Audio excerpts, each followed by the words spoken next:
Performance USA, the greatest entertainers in America, as requested by you, the fighting men of the United States Armed Forces throughout the world. Command Performance! Presented this week and every week till it's over. Over there.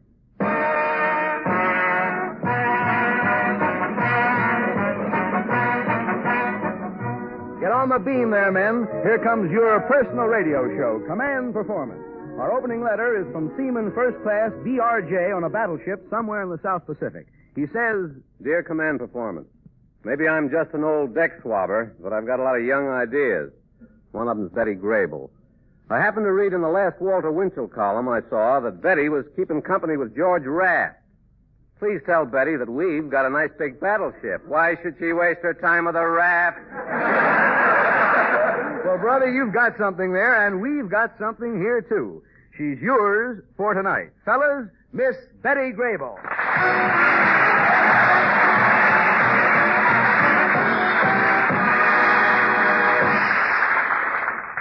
Thank you, Paul Douglas, and hello there, fellas. I told Mama not to wait up tonight because I'm going out shortwave. I'm going out with all the fighting men in Uncle Sam's Army, Navy, Marines, and Coast Guard. And that's just about the biggest blind date any girl ever had. And I don't mind telling you boys that I'm carrying the torch for you. And so is that lady in the harbor back in New York. The studio here is so full of stars we could almost get along without lights. So I'd better start answering your commands. First, a salute to the boys of Unit 855, United States Marine Corps. The address is a military secret, but the letter is signed by M.D.G. Jr., who hails from Culpeper, Virginia. For him and his gang, we proudly present Miss Judy Canova. Me to you, and I hope you like it. I had a feller courting me for quite a spell, mid simple life of country folk. Now when he told me that he wanted to go away, my little heart hit almost a roof. I said, you know it's true, I love you best of all, so honey, don't you go away.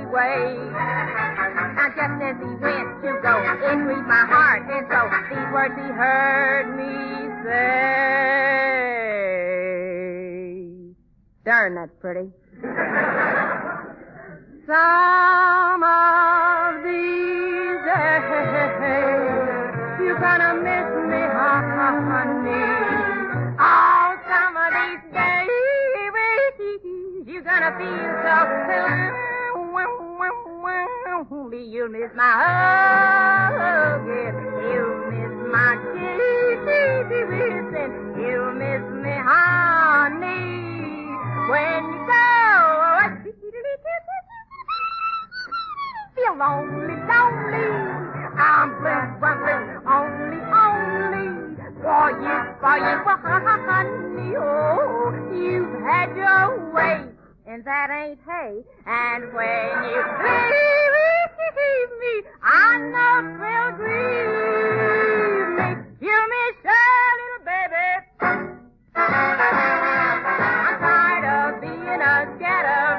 I'm gonna find myself a ball and chain, and when I do, you gonna miss me. Oh, some of these days.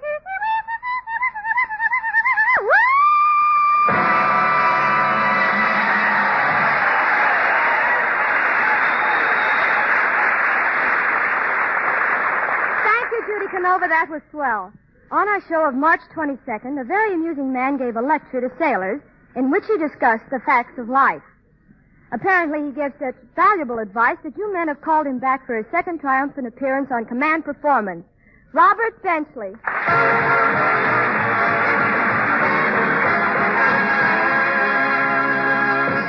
Thank you, Miss Grable. This is a little talk that I'm going to deliver tomorrow to a group of young women about to enter a short course in nursing. I just want to see what you think of it. I may tear the whole thing up anyway. Young ladies, I'm going to say, if I say anything. Young ladies, I am happy to speak a few words of cheer to you on this your day of matriculation. Perhaps I shouldn't even have said that. Perhaps I shouldn't have started the talk at all. If you can't say a word like matriculation without... Well, anyway, I do feel, however, that a word or two of warning may not be out of place from an old man who has been very close to several nurses and vice versa.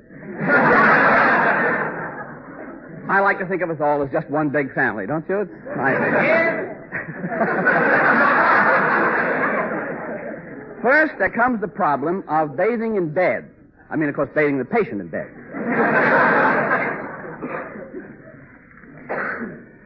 Well, let's look at it from another angle.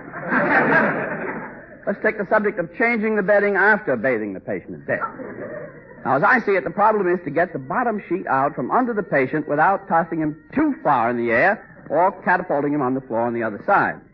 This can be done by calling his attention to something outside the window, counting 1, 2, 3, and then not changing the bottom sheet at all.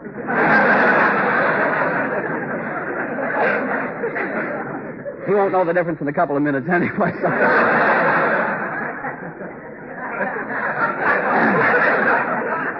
Now, once you've got the patient washed and the bed linen changed, there's a question of, I wonder if you'd like to hear something about the work we're trying to do among our boys up at our little camp in Silver Lake. I don't think it's generally known that most of our boys up there are between the age of 16. We feel that by taking the boy at this age, we can get him into closer touch not only with his parents, his school, and his lots of people, but also with the town in which he lives, the flag to which he pays allegiance, and to the town in which he lives. I was talking on this subject only last week at our Uptown branch, asking for contributions for the camp, and at the conclusion of my talk, a little old lady, dressed all in lavender, came up on the platform, and placing her hand on my arm, asked, "What the hell did you do with all the money we gave you last year?"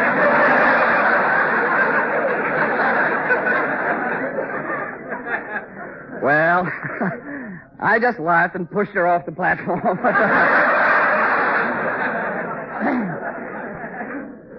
But I quote that only to show how much interest people are taking in our camp and how bright the future seems to be for it. Or did I say that? Well, anyway, to get back to what I was going to say to the young ladies who are training to be nurses. From my experience with nurses, I think that I'm right in making the suggestion that the nurse is likely to hang around the room too much. Is that right? I don't know. Nurses are often very charming young ladies. I say this entirely on hearsay. I never happened to draw one. I hear about these guys with beautiful nurses, but the one I usually get looks like whirl away with a cap on. Only kidding, Miss Tuttle. We now come to the subject of hospital bedroom equipment and its use. But I see that my time is about up, and so we shall have to postpone this section until our next meeting. Well, maybe the time isn't quite up yet, but it will be by the time I've announced that I will be in the vestry at the close of this talk for consultation with any of you young ladies who still want to continue nursing after what I've just said, and who would like to try getting this shoulder of mine back into place. In the vestry, and this goes for you too, fellows. What have I said?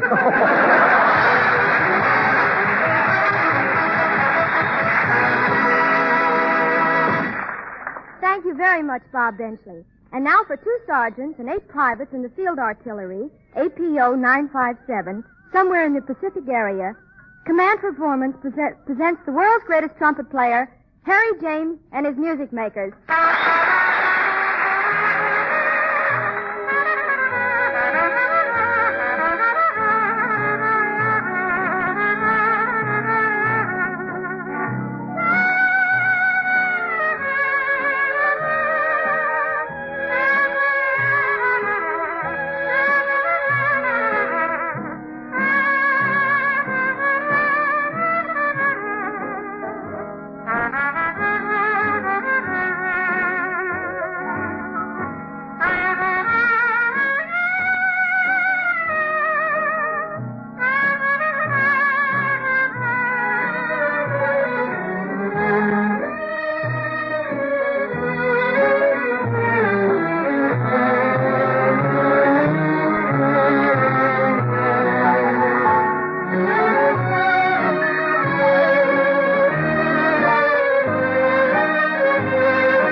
mailbag now, we find a letter from the gang at the U.S. Naval Air Station, Coco Solo, Canal Zone. It is signed by ACH, who says, I suppose you're swamped with requests, and it will be some time before you get to mine. But I'll be waiting for Jack Benny. Well, ACH, suppose I refer your request to the heavyweight champion of microphonia, Don Wilson. Thank you, Betty. Thank you. Gosh, she's beautiful. You said it. And now, fellows, we bring you a man who used to be a beautiful baby, Jack Benny.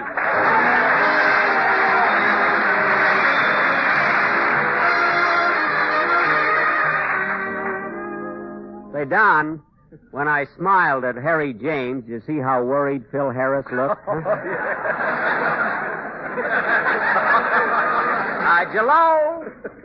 Jello again, this is Jack Benny talking. And Don, I like that beautiful baby introduction. Was that just a lucky guess, or did you have authentic information? Well, Jack, when I was over to your house for dinner the other night, I took a peek at that old family album of yours. Oh, Don. And I must say you were a gorgeous infant. Were you really so good looking? Well, I don't want to sound hammy or anything like that, but for the first 17 months of my life, I was a length ahead of Robert Taylor. In fact, I won 4 blue diapers. I can imagine. Say, Don, I'll bet you were quite a healthy-looking kid yourself, weren't you? Well, Jack, I could just see you as a baby, Don, bouncing your mother on your knees. And I can hear your mother singing to you, "Rock-a-bye, baby, on the treetop." Oh, she sure did. That tree must have been a redwood.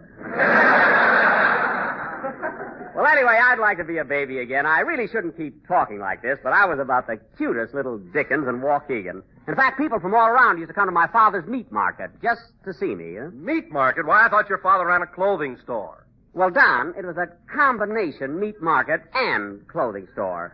On Saturdays, we used to run a special, a pound of hamburger with 2 pair of pants. Oh, went over very big. I remember one time... Hello, Jack. What are you talking about? We were talking about me. Don just happened to mention that he saw my family album and that I was a beautiful child. You beautiful? Yes, I was. Not only that, I developed very quickly. When I was only 3 months old, I had 4 lovely teeth. Well, you're right back where you started from.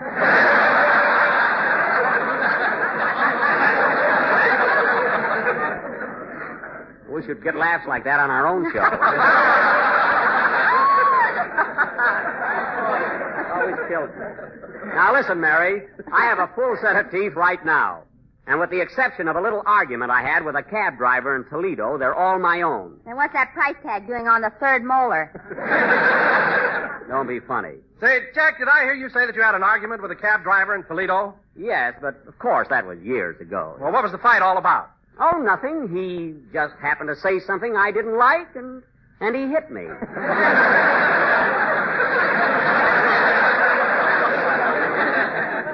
Otherwise, Toledo was lovely. Say, Don, when you were looking through that album, did you see the picture of Jack's uncle on the big white horse? Yes, I did. That was my Uncle Beaumont, you know. And did you see the tree in back with a rope dangling from it and that big crowd of men standing around? Mary, my uncle didn't steal that horse. That was just a scene from a Western movie he was making called The Code of the West. What are you laughing at? I'll bet he never saw the preview.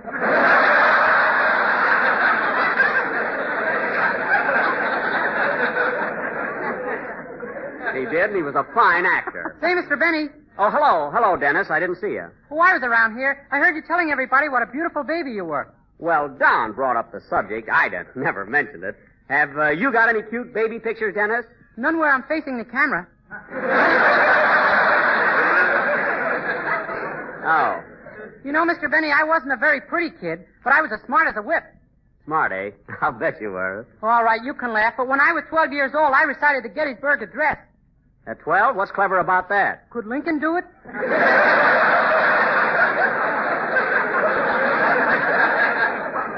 All right, Dennis, we won't go into that. But if you were so smart at the age of 12, what happened to you in the meantime? I don't know. All of a sudden, everything went blank. That's what I thought.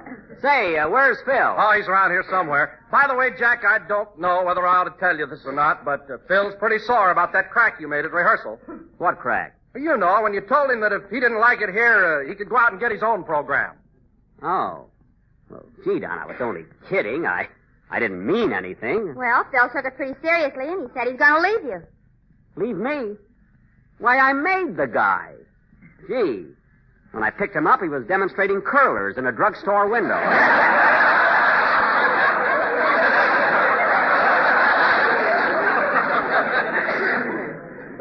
Say, Mary, did Phil say anything to you about this wild scheme of his? Well, yes and no. What do you mean, yes or no? Yes, he told me, and no, I ain't going to tell you. I know. All right, I'm not worried about it. I can get another orchestra leader. Matter with Harry James. That's bad, I suppose? Anyway, Phil ought to be loyal enough to discuss things with me before he takes any definite steps. Hey, Jack, here he comes now. Oh, yeah. Oh, hello, Phil. Hiya, Jackson. How's the boy? Jackson. You know, Phil, it's cute the way you call me that every week, you know. Say, what's this gag I hear about you getting your own program? It's not a gag. You and I have been fighting so much lately, I thought it'd be better to call it quits, that's all. Oh, that's silly. Silly nothing. You're just tough to get along with, that's all. Who, me? Yeah, sure. You're always flying off the handle. I am not. I'm sweet and lovable. And you're always yelling and shouting at me. Shouting at you? And you're always losing your temper. Why, you baggy-eyed ingrate, I never lose my temper, and you know it. I love you, you louse.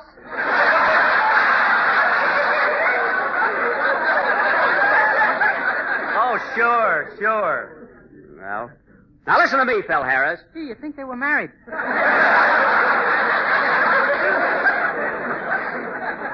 Keep out of this, Dennis. Now, look, Phil, look.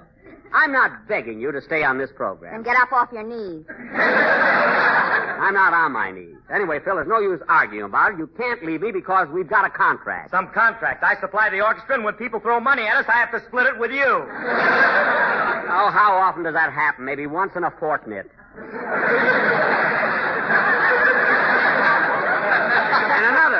And another thing. Oh, Jack, what are you beefing about? If Phil wants to go, let him go. Certainly. You can get Abe Lyman to take his place. Oh, that would be fine. Abe Lyman happens to be the cab driver that punched me in Toledo. That's all I need. Say, Jack, you know a lot about music. Why don't you form your own orchestra? Well, maybe I will. Say, I could organize a darn good swing band, believe me. If you do, I got a swell name for it. Never mind. What is it, Mary? Jack Benny and his Stinkolas. Listen, Mary, I don't have to worry about getting a band together because Phil is only bluffing. If he went out on his own, where would he get a sponsor? Don't worry about me. I've got a sponsor. Oh, you have, eh? Yeah, I'm going on the air for McMillan's Corn Plasters. Corn plasters? Yes, corn plasters. Well, that fits. Half the time you're corny and the other half you're plaster. Anyway, Phil, if you're smart, you'd stay right here and try to be a little more... I'll answer it. Hello? Hello, Mr. Benny. This is Rochester.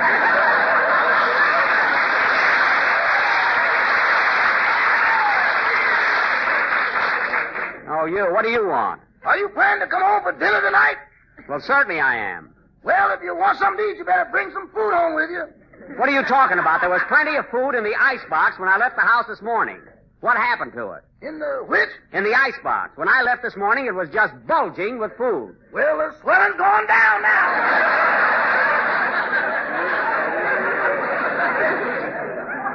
Rochester, did you throw another party this afternoon? Well, come to think of it, a few of my friends dropped in for some tea and donuts. Now, listen, if you just served tea and donuts, what happened to all those lamb chops? Well, I ran out of donuts. Yes? So we bored holes in the chops and dumped them. That's fine. Well, what happened to the big roast turkey that was in the icebox? Oh, that was first prize in the bingo game. Well, that's the last straw. Now, you just see that there's some food in the house when I get there. Okay, goodbye. Goodbye. Oh, say, boss. Now what? As long as you're coming home, will you bring my fan mail? Yes, I'll bring it. Goodbye. Darn, that Rochester eats me out of house and home. Well, that's all for us, fellas. Good luck and give 'em hell. Thanks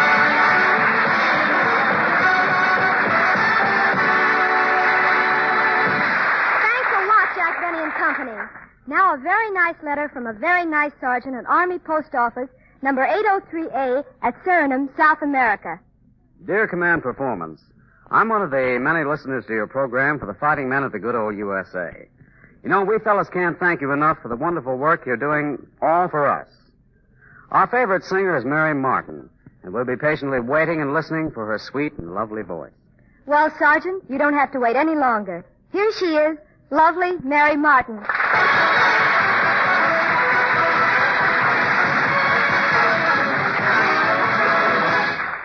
Thank you, Betty, and thanks to the sergeant and all the other men in Uncle Sam's fighting forces who have invited me to appear on this program. If the Bing Crosby show is within your listening range, you've probably heard Victor Borger's upper language. It's a new kind of talk based on the idea that since everything is higher today, all the numbers in the words we speak should be increased by one. Wonderful becomes twotiful. Toupee becomes threepay, and lieutenant becomes lieutenant, and so forth. One of our latest song hits carries out this idea. It's called My Tootiful Little Lieutenant.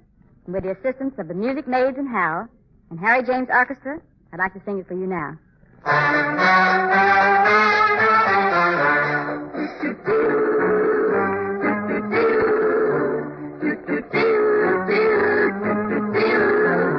There's a handsome lieutenant and he's mine, all mine.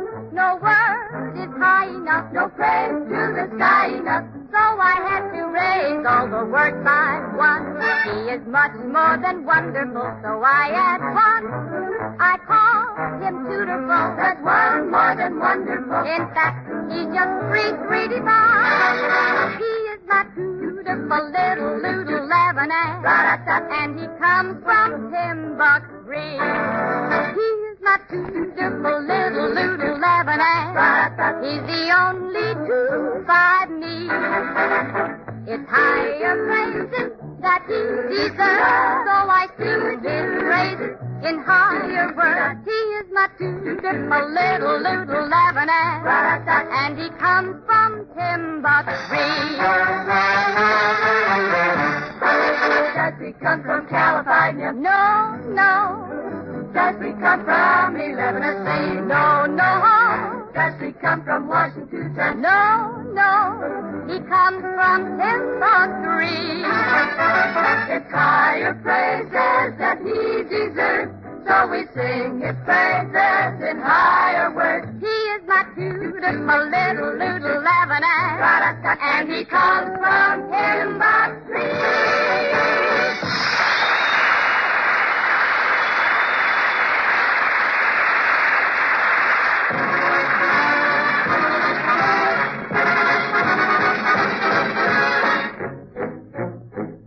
Well, fellas, old man Time is giving us the high sign, and it looks like my blind date with you is just about over. And when a gal has been shown a good time, it's customary for her to express her appreciation by extending her date the courtesy of a goodnight kiss. I don't suppose a shortwave kiss can be very effective, but it's the best I can do right now. So here it is. Oh, Colonel. Well, fellas, if we didn't get around to answering your particular request this time, keep listening. Your letter is probably here in the bag. And take it from me, that battle you're fighting out there is in the bag, too. This is Betty Grable thanking you for the date and reminding you that Hollywood turns out a lot of pictures. But for you, Hollywood just turns out. Goodbye now.